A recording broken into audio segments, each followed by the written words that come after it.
Bonjour. La situation qui prévaut au Burkina Faso, mais également la situation sociopolitique ivoirienne, passée au crible par l'opposition, domine largement l'actualité de ce début de week-end.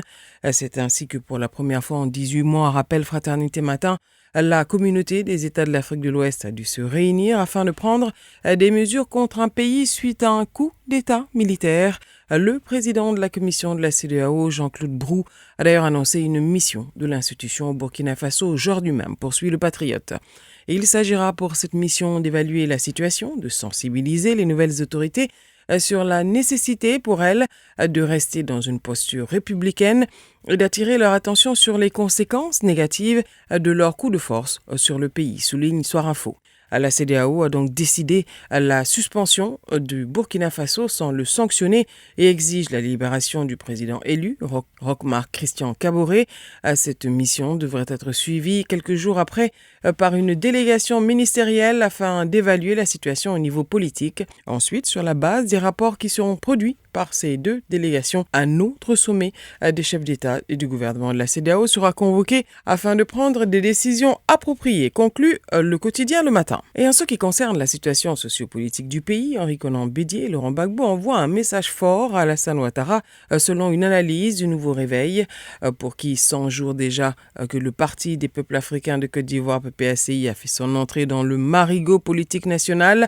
Et voici que Gbagbo allume Ouattara dans ses propos et il y a péril de non-démocratie, on confisque les biens du peuple pour un petit groupe, alors que les périls sont nombreux. Il y a également le péril de la non-démocratie, mais voyons aujourd'hui dans la sous-région la résurgence des coups d'État. Nous voyons des façons de gouverner qui ne conviennent pas au plus grand nombre. Du côté du PDCI, c'est la question de la lutte contre la pauvreté qui fait l'objet de vives critiques. Le PDCI qui tacle ainsi le RHDP lui reprochant un taux de pauvreté qui reste statique, s'appuyant sur la loi de règlement 2020. Selon Bedroumou Soumaïla, porte-parole du PDCI, cette loi de règlement fait ressortir que sur plus d'une quarantaine de ministères qui ont été créés, la Cour des comptes a fait une analyse. 14 de ces ministères n'ont pas pu avoir une bonne moyenne puisque certains n'ont pu être classés puisque n'ayant pratiquement pas fonctionné correctement, a-t-il fait savoir. Autre information largement relayée, c'est cet important coup de filet de la douane ivoirienne qui saisit plus d'1,5 milliard de nos francs ainsi que 84 kilos d'or sur 2 passagers en provenance du Bénin. 3 douaniers dont le patron de la brigade des douanes de l'aéroport de Cotonou et son adjoint sont d'ailleurs en garde à vue à la brigade économique et financière depuis avant-hier. La police veut savoir s'il n'y a pas eu de complicité pour qu'autant d'argent échappe aux différents contrôles.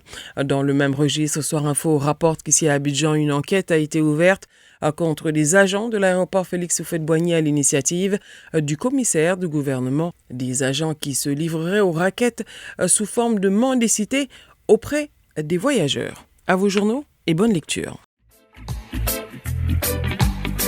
Radio de la paix. Se parler, s'écouter, se comprendre.